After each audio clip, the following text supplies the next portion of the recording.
Hello and welcome to Community Topics number 37 of Dualistic Community. I am done making excuses for so many of us for so long. We're always willing to make an excuse as to why we're not ready for something, not ready to handle something, not ready to take on a certain insight, and we're just keeping our own shifts and changes at bay, thinking it's gonna change everything. Oh, it's gonna change me forever. Am I gonna be able to handle it? It's like you're the one changing. You're the one handling it as you go. Of course, you're gonna be able to handle it. And as much as it seems like everything's changing, it also isn't. You're still here now. You always have been, just you know, with a little bit less weight. So, how willing are you to face those excuses? To be honest with yourself about what you're going through and about what you're holding on to and why you're really holding on to it. Because as you let those go, you'll realize that, oh, there's there's another way to see things. There's a different perspective that I've been keeping at bay for a very long time. And I empathize with the reason that we avoid change. I empathize with the reason that we tell ourselves that we can't do something or that it's beyond our limit or that somehow it's out of reach, but somebody else could do it because, of course, they're better and more able. I empathize with the pit that we put ourselves in. It doesn't feel like we're putting ourselves there. And the experience of it very much feels oppressive. But there is the opportunity for an insight in all of that, that despite your situation, despite the odds against you, despite whatever deficiency or disability you feel that you are saddled with, there is the capacity for change. And that change only exists in how you respond to all of that. And you can justify paralysis because you have damn good reasons for not feeling like you can move. But you can ride those out forever and never experience change. And you know what that feels like. So at the end of the day, it really just comes down to fuck it. Let's see what else is possible. Even if it's just a sliver of change, even if it is just a little bit more breathing room, a little bit more potential, a little less of that oppressive weight, because you feel like you can actually find some potential moment to moment, whatever that potential might be. It's worth it. It's worth it to say fuck it. It's worth it to try. It's worth it to continue to try, regardless if it works out or not, because the alternative is stagnation. The alternative is more of what you know. And that's why we're having this conversation. That all said, welcome to Community Topics number 37, where today we will be talking about feeling better versus getting better. And for me, I find this really funny because back in 2017, when I was still life coaching, I made a video for YouTube at that point called Feeling Better versus Getting Better. And I believe it's about 6 or 7 minutes long. You can find it on my TikTok account somewhere in there. But it is a really important insight. And so I'm very glad that we've come full circle back to this topic because I'm curious to hear Andrew's thoughts about it, since I know it's been 4 seasons since we really had this conversation early in season 1. And I'm curious as to what your thoughts are now. All right, I'm excited for this one. So, I guess just to get right into it, my perspective on feeling better versus getting better really comes down to your idea of yourself and your relationship to that. Oftentimes, feeling better is focused on it's within the realm of the idea of yourself being the truth, and getting better is letting that idea go and not needing to maintain it so much. And so, just to start things off, just for myself and my own experience, going back to my experience back about a year and a half ago, July 2021, my call it waking up, call it whatever, that experience that I had was basically going through a week of trying to feel better, utilizing all of the things that I've always utilized in order to feel better. Waking up every morning, meditating, gratitude, positivity, affirmations, just like altering my perspective to feel better than I did in that moment. I wasn't feeling good. I was dealing with different thoughts, insecurities, fears, worries, and I was just trying to feel better. I was so focused on feeling better. I wanted to get rid of those anxious feelings, those nervous feelings, those worried feelings. I just wanted to feel better.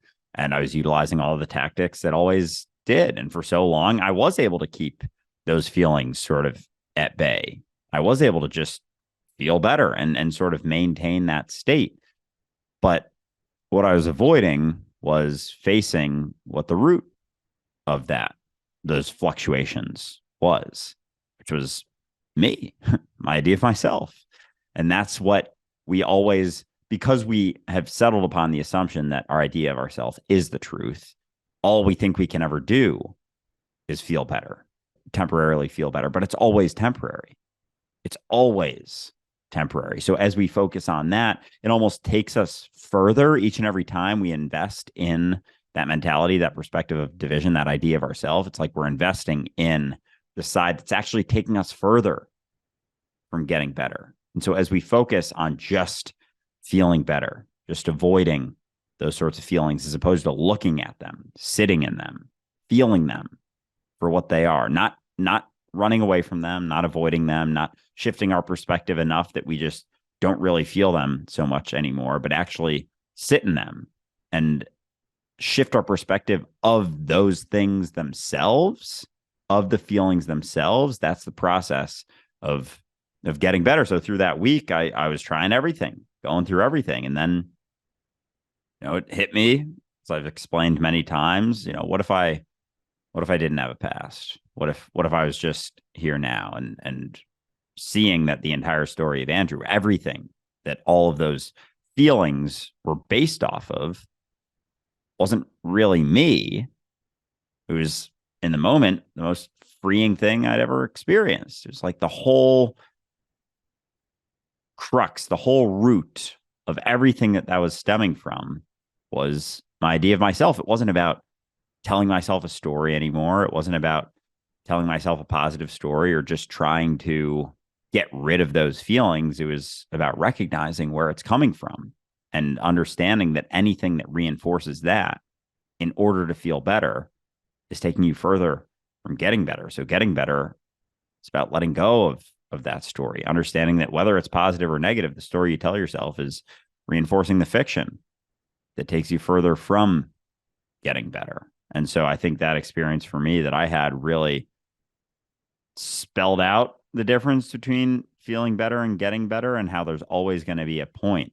There's always going to be a double-edged sword to the feeling better, because you're reinforcing the root of where all of that pain and suffering and misery is coming from. It really is just about changing your perspective of the entire game that you're playing, like understanding that what's immediately within your purview is not necessarily what's actually happening. And so the best example of this is the loop that happens with want and desire, right? Like, we feel unhappy or we feel uncomfortable, and so we come up with a journey to get something, or to get some kind of validation or security or some feeling that's going to make that problem go away.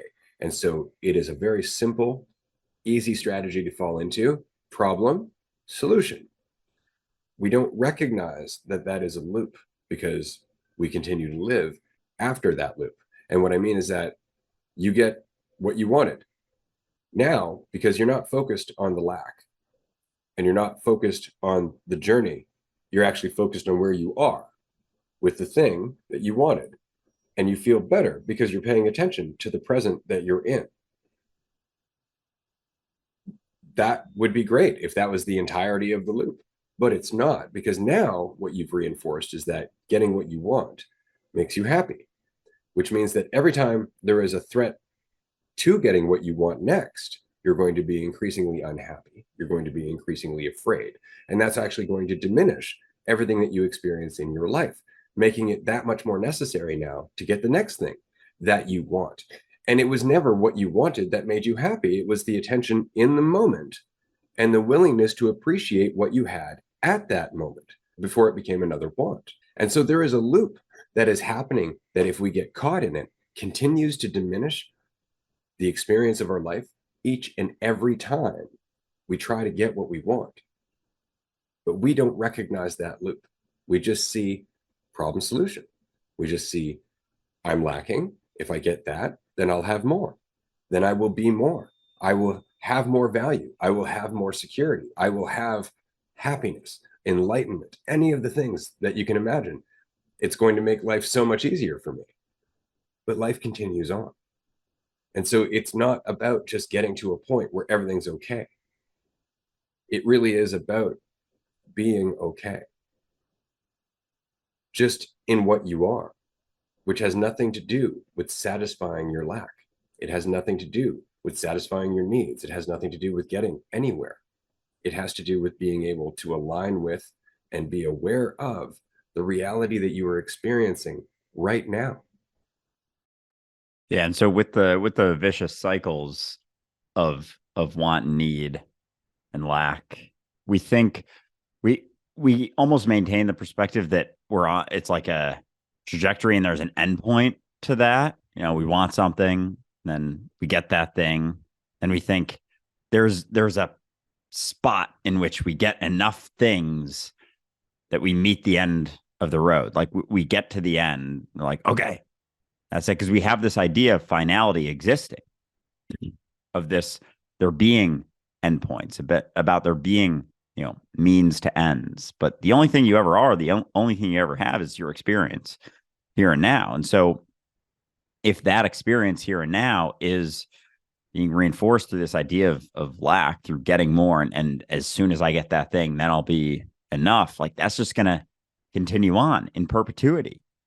So it really is a vicious cycle, and it's our perspective can be that there's an end to that, but there isn't. The end is here now. The end and the beginning is here now, and it's not about the attainment or the things that you get, the responses that you get, the people that come in and out of your life. It's about you and your willingness to be where you're at. And if you're unwilling to do that and you're utilizing an excuse of, well, yeah, I can't be here because I need that thing. Because, well, once I get that thing, then I'll be okay with being here. And it never plays out like that ever. And yet the thing about this mentality is that our society reinforces it too. So it's like there's so much in our environment that's reinforcing this desire to just feel better. That's what all of marketing is. Like, you're not enough unless you have this. So all you got to do is have this. Just give me a little bit of your money, then you can have this thing that you've always wanted. But that's just the loop. That's the vicious loop. And we've gotten so used to that loop that we don't see another option. And because initially that process of actually getting better through questioning all of the things that you want and think are going to make you happy and just coming back to where you're at can be very uncomfortable at first. Like we start to look at that and we're like, no, I'm just going to keep staying in this loop, but it's always reinforcing that state of suffering, that state of lack. And so that's why we even have the idea that, you know, what's the point of life if we're not striving for something? What's the point of life if I'm not trying to become something? What would I even do if I wasn't trying to become more? Like, live. What do you mean? What do you mean? What would I do if I wasn't trying to strive for something? You would be life, be the experience you're having, actually finally come back to where you're at. Like, you would actually start to be in reality as opposed to living in a fiction in your head. But we're so used to living in the fiction in our heads and reinforcing that idea and trying to build that idea. Spend our whole life just trying to build that idea as big as we possibly can. You don't see that none of it even is what we think it is. None of it's real in the way that we think. That whole idea, that whole narrative that we're just constantly fluctuating in between feeling lack, feeling satisfied, feeling lack, feeling satisfied. It's like, it's always going to continue until you realize that it's not the thing that's helping you feel better. It's the lack of desire for the thing. It's the letting go of the need for the things. But in that, there isn't this made up direction that you can settle upon. You're just sitting in uncertainty all the time. But that's where freedom lies. And being willing to sit in that spot that, you know, I want this thing. and that false certainty that getting that thing is it, letting go of that and recognizing, well, maybe it isn't it.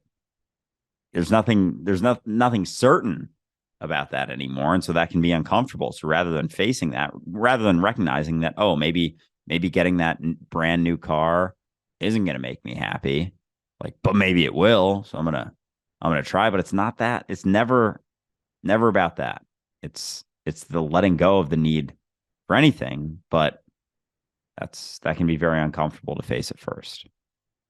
Incredibly uncomfortable. It's funny, we talk about the loop of want and desire, but the other loop is identity, right? The fact that if it weren't for the story that we tell ourselves about who and what we are and what life is and our role within it and all of that, the reality would be uncertainty.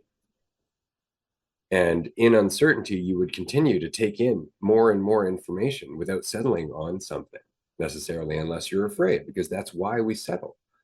We settle on a perspective because we're afraid. It feels better. We're like, aha, now I know what's happening. And that's why we make assumptions. But if we don't make those assumptions, then we're always willing to see the next layer to whatever it is we're experiencing. We're always willing to see another perspective. We're always willing to empathize. We're always willing to question what we assume. And as a result, we're always maturing. See, that's the thing we forget. Maturity has nothing to do with feeling better. Maturity is actually growing up to have a recognition and appreciation for all of the considerations within the reality that you were born into and are experiencing. Maturity is a widening of our context and our awareness. It has nothing to do with feeling better, except that you have widened your context and your awareness, meaning that there are less things that you have to be afraid of simply because you're no longer assuming they're going to hurt you. You have some familiarity with them and yourself in relation to them, because that's really what we're talking about in terms of self-knowledge or having faith in yourself. The accumulation of experience. To continue on is to recognize that you can continue on. That is faith in yourself. It has nothing to do with an idea of yourself that you're going to be just fine. Don't worry, it's going to work out for you. You're going to get exactly what you want. Everything is going to work out magically because that's exactly what you need, right? You don't. You don't need that outcome. You just think you need that outcome because the alternative is that you're left in reality, dealing with it from moment to moment to moment, like the rest of your life up until that point. At the end of the day, we all just want a break.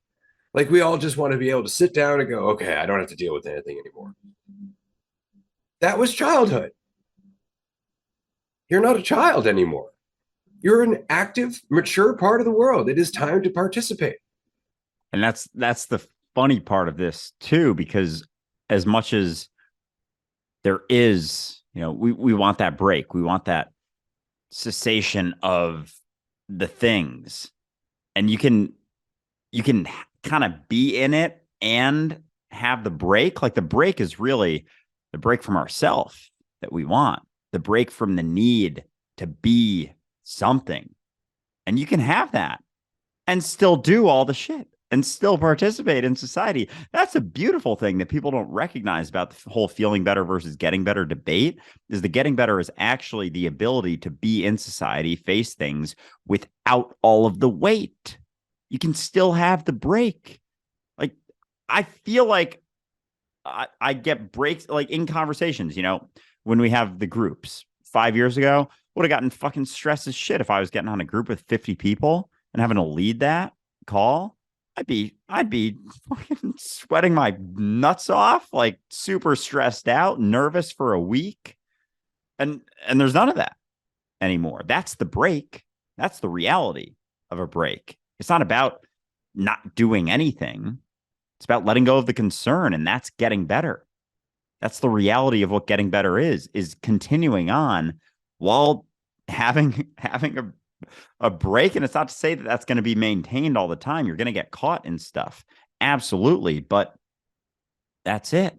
Feeling better is just these temporary little blips of a break. When you get the thing, as soon as you get the thing, you get a little bit of a break. But if you don't need the thing, and there isn't anything that you need as an excuse to let go, to feel, feel better or feel like you don't need anything, then you can have that here now, because it's not about getting a thing. It's about not wanting the thing. And so if you don't need anything because you've relaxed into the reality of the uncertainty, not knowing where it's going, not knowing what it means about you, not knowing what anyone thinks about you, not knowing fucking anything about the future or what's happening right now in your life, as all of that is let go of, it's a lot harder to settle upon certain things, to settle upon things that take you further from getting better, from actually feeling okay with where you're at. It's all of the false certainty that we settle upon that pulls us away from that. But it's interesting with interacting with other people as well, just that how ingrained that belief is that the thing is going to allow you to feel better. Because like I was hanging with a friend the other day and they just got a new car, and it's a dope car. Not gonna lie, it was cool. They picked me up in it. We went and got dinner and stuff, and I was like, "Damn, this is a dope car." And they made some sort of comment like, "Hey, you'll get it too. You can get it too one day." That sort of comment. And I straight immediately was just like, honestly, I could have the car I'm driving for the rest of my life. Wouldn't make any difference to me. I'd rather spend that money on billboard in Times Square. It says "You're God." That gets me going a lot more than getting a car like this. But it's that assumption, because people will have those things, and then you get into stuff with them and you see how much they're actually going through in their life, and their perspective is that, they get enough of those things and those things are gonna go away. And it's all just adding to the shit, really. It's all just reinforcing you. And then you start digging into stuff, and your idea of yourself isn't what you think. That whole narrative that you hold on to isn't the reality of you. And they start looking at the stuff that they've done. But what about my nice place and nice car and all of that? It's like, yeah, it doesn't actually mean anything about you. It doesn't actually raise your value at all. And that's where I see a lot of the resistance come in for those who have invested so much time and resources and energy into those things. That's what it's almost, because they're so bought in, it really is an investment in a given mentality. Like the money too, like the things that they buy is literally an investment, because recognizing where that root is coming from, they look at all this stuff and they're like, oh shit, I really was bought into all of this. I thought this is what's going to do it, but it isn't. And so they get to a point where they're even more unwilling to let go of that. So they're like, but what about all my stuff? Like, yeah, has that gotten you there? We're still having this conversation, aren't we? Despite all the stuff. Worse, now I'm afraid that someone's going to steal all my stuff. Right. And that's it. It's always this two-edged sword. It's such an interesting process that we go through of just not thinking about things in the long term, because it's uncomfortable to do so. And that really is it. If you hear anyone who has a silver bullet solution to fixing their life and you immediately question, okay, well, yeah, right, but what about this? And what about after that? And have you considered down the road? They will just straight up disregard you most of the time. And it's not because they can't sit and do exactly what you're doing. It's because doing so would make them more reasonable and realistic about what might actually happen. And they'd have to reconcile the fact that nothing is a silver bullet. We want the promise. This is what marketers rely on. You said it earlier, and you're absolutely correct. The alternative to a life of self-exploration, self-honesty, and self-reflection would be buying this thing that's going to immediately make you happy. Doesn't that sound nice? It really does. Put a price on that. And based on how desperate I am, I will pay that price. Absolutely, because money is way easier to accumulate than a lifetime of experience, especially uncomfortable experiences that I'd like to avoid. Take my cash. That's exactly how I'd look at it, because frankly, I lack faith in myself. And I lack faith in myself because I keep trying to have faith in an idea. And that idea is based on not only how I see myself right now, but how I see how I've done up until now. So if I judge how I'm doing, I'm immediately going to want to avoid whatever's coming because it's just more of the same. I'm just going to fuck that up too because I fucked up everything else. And it's a narrative. And so now I just want to feel better about the narrative that I'm telling myself and carrying with me from moment to moment to moment out of habit mostly, but also because the alternative is uncertainty. This is the thing that drove me into depression more than anything else. Wanting to know who I was, even if that idea that I was clinging to was the source of my misery. It was difficult for me to accept that I would prefer to have some fictional idea of who I am that is causing my hell than to admit that I don't know. And why is that? Because I'm afraid not knowing the entirety of what my life is about is somehow going to diminish my value. Like the entire thing is based in fiction. The entire thing is based in this idea that something must represent what I'm capable of. Something must be representative of my value and my potential. Nuh-uh. Afraid not. You got to just deal with that shit and understand that you're never going to know what you're capable of until you just get out there and fucking do it. But if you tell yourself a story, you're never going to get out there and do it. Not unless you're like, oh, I can do it. I can do it. I can do it. I can do it. And then if it doesn't work out, you're never going to try again. Relying on the story is never a sustainable form of energy. It's never a sustainable form of motivation. Once you get out of the way and you realize no failure defines you, you can find enthusiasm. It really does come down to that narrative versus uncertainty. And I see that as the difference between feeling better and getting better is the story we tell ourselves or uncertainty. Which way are you going? Because there's a trajectory in both to a degree, a trajectory to both. And if something is reinforcing the narrative, the story you tell yourself, adding to the story, feeling like it's embolstering the story in any way, shape, or form, be it positive or negative, doesn't matter. Both can reinforce the story. Or are you letting go of the story? Are you questioning the story? Are you realizing that maybe the story isn't it?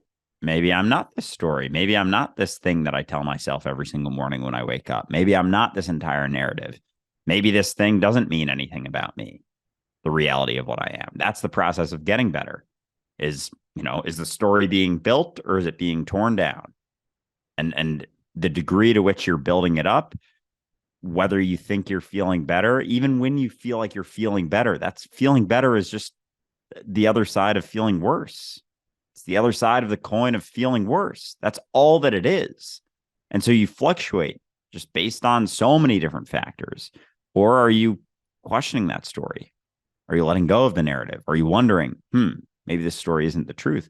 But that's uncomfortable because for so long, we've just been in that loop of feeling better, feeling worse, feeling better, feeling worse, feeling better, feeling worse, wanting this thing, getting this thing, wanting this thing, getting this thing, feeling lack, feeling whole, feeling lack, feeling whole. And it's just always this back and forth predicated based on, how we view ourselves. What sort of story am I going to tell myself today? That's it. Or are you willing to recognize that any story you've ever told yourself isn't the truth? You can't really know you can't come up with a story that adequately defines you, that adequately tells you who or what you are. You can't say it, but we keep trying to. We keep trying to feel better about the story that we tell ourselves. That's not you're just reinforcing that prison. You're just reinforcing everything that your suffering is derived from. Is that story.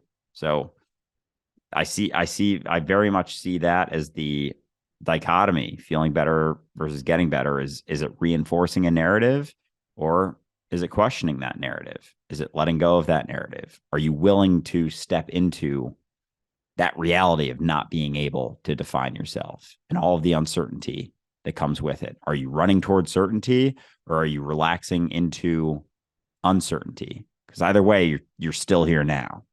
So either you're running in place, super fucking stressed out, or you're recognizing that there's nowhere to go. You are where you're at, and you can't know anything about that, anything about yourself. Because every time you do think you know it, it's just a fiction, and it's an investment In an illusion, it's going to reinforce your suffering, even if you get a temporary feeling of feeling better, just a tiny bit better. And that's it. It's the recognition of the difference. Feeling better is almost always associated with some degree of comfort. You are being comforted in the same way that a child would be comforted. But growing up, maturing, is understanding that it's not about being comfortable. It's more likely about strength and capability. And that is freedom, to understand that you have the strength to get through whatever is coming. And so that always comes around to a new understanding of what strength means. You have the automatic assumption that strength means wearing a suit of armor, which is what people assume. And they make a suit of armor based out of their self image. They make a suit of armor based on how they justify having more value in comparison to other people based on assumption alone. That is the armor that they use, which is why that armor cracks whenever you question it. So strength has nothing to do with being invulnerable and has everything to do with willingly being vulnerable, knowing that you are not in danger. And that's getting better, is to be able to willingly face existence without thinking about it, without thinking whether or not you can, whether you have the capability or the potential, whether or not you are somehow lesser than anyone else because you are existence itself. And that is an entirely different type of strength. That is getting better, because it doesn't get much better. Yeah. So through focusing on the feeling better, we build that suit of armor as a protective component to the point that we almost feel nothing. It's like a numbingness. So getting better is actually the willingness to feel everything and knowing that you'll be okay. Knowing that that end of the spectrum that you've been so afraid of for so long isn't going to kill you. It's not going to do anything to harm you. The reality of what you are, it's an aspect of experience. But are you willing to face that? Are you willing to understand that it doesn't actually mean anything about you? Because feeling better is just focusing on a little tiny little aspect of experience. And because we're so afraid of, the uncertainty, we're so afraid of what's to come, we're so afraid of the situation that we're in, over time we build this suit of armor that just numbs us. It takes us further from experience. And so through desiring a cessation of the pain, we build that suit of armor to the point that we don't feel anything, as opposed to just feeling it for what it is. Getting better is the ability to feel all of it, the entire spectrum, and being okay with that is what the process of actually getting better is. And so just another example of the strength sort of thing. I go back to working out because it's an easily applicable thing. The feeling better versus getting better is, if you were working out, you're in the middle of a set, and it was starting to get tough. You have two paths you can take. Do you want to feel better or do you want to get better? Because stopping right there, you'll feel better because it's uncomfortable to push yourself. It's uncomfortable to go a little beyond where you went last time. But if you want to get better, you push through that. So you have to let go of the desire to feel better oftentimes in order to get better. You have to let go of the idea that, I should feel good all the time. Like that's not what allows for you to grow. Growth and discomfort go hand in hand. In order to grow, in order to shift and change, there's no way to remain comfortable at all times. As Ray said before, the desire for comfort often just reinforces stagnation. It comes with stagnation, but discomfort is where growth is found. They go hand in hand. You're not going to grow without some discomfort. You can't remain comfortable at all times and continue to get better. It's a willingness to step into that and face it for what it is. So yeah, if you're always focused on feeling better, just stay in bed all day, basically, and lie there until that, doesn't feel good anymore. And then you go do something else. But yeah, we have this idea that things should always be comfortable and things should always be exactly how I want them to be. And there's no room for growth or learning in that mentality. Woo, this has been a good episode. What a great way to explore this again, because it really is important to come back to this conversation from time to time, because your perception of getting better versus feeling better is going to continue to evolve, as mine has. And I'm excited about exploring this again at some point in a raw episode down the road, because it really is important to recognize what it is we're doing. That's really all we're talking about. What's our intention? What are we trying to get out of life? And if it's anything other than a deepening sense of how complete we already are, there's probably going to be some consequence down the road. But I have really enjoyed this, Andrew. It's been a lot of fun. It's really funny. I was going to bring this up after the episode, but I'll just toss it in here. We started this at 12:30 is when we hopped on. We usually chat for a little bit. I completely forgot what time. I thought we started this at 1. So I thought we were only like 20 minutes in. That's how involved in this we've gotten. I was like, when you said that, you're like, all right, this has been a great episode. I was like, wait a second, we're only like 20 minutes into this. And I was like, oh, wait a second, we started before that. It was like the strangest thing because I'm usually very, very, cognizant of just like timing and whatnot. And that just threw me for a loop right there. So anyway, it was a fun one to explore because this is the type of stuff we touch on almost every episode. We circle around this, the difference between feeling better and getting better. Our desire to feel better oftentimes gets in the way of us actually getting better. Like, and they're not, they can sometimes go hand in hand, and getting better allows you to feel better. It's not like getting better is just like you're feeling worse all the time, but it's a different point of view. They're two different coins. They're two different perspectives, two different train tracks that you're running on. And the process of getting better isn't always about feeling better, but there is a freedom that is available through the willingness to face that uncertainty, to face that discomfort. There is another way to live that people just have not explored because we've been so fucking focused on just feeling better. Oh, I just want a cessation of the pain. I just want the uncertainty to go away. I just want the pain to stop. And it's not about that. Life is about experience. It's not about one end of the spectrum. It's not just about feeling good all the time. It's about going through it because they inform each other. All the ends of the spectrum inform each other. And what sort of life is it if you're just comfortable all the time? That'll be just a life of lying in bed all day. And that's not a life I want to live. Thanks for joining us, everyone. Do remember that the community topics episode from here on in will only be happening once per month. We're actually going to be putting in more time into live shows and live engagement with our audience. So do check out the season 5 schedule when it does come out. You can check out all the updates as to what's going to be changing in season 5 and moving forward by just joining us on Patreon, patreon.com/dualistic unity. It's only $5 a month, and we promise there's some exciting stuff happening. Yeah, this has been a fun chat. I appreciate everyone tuning in and looking forward to talking to you all soon. Bye, everyone.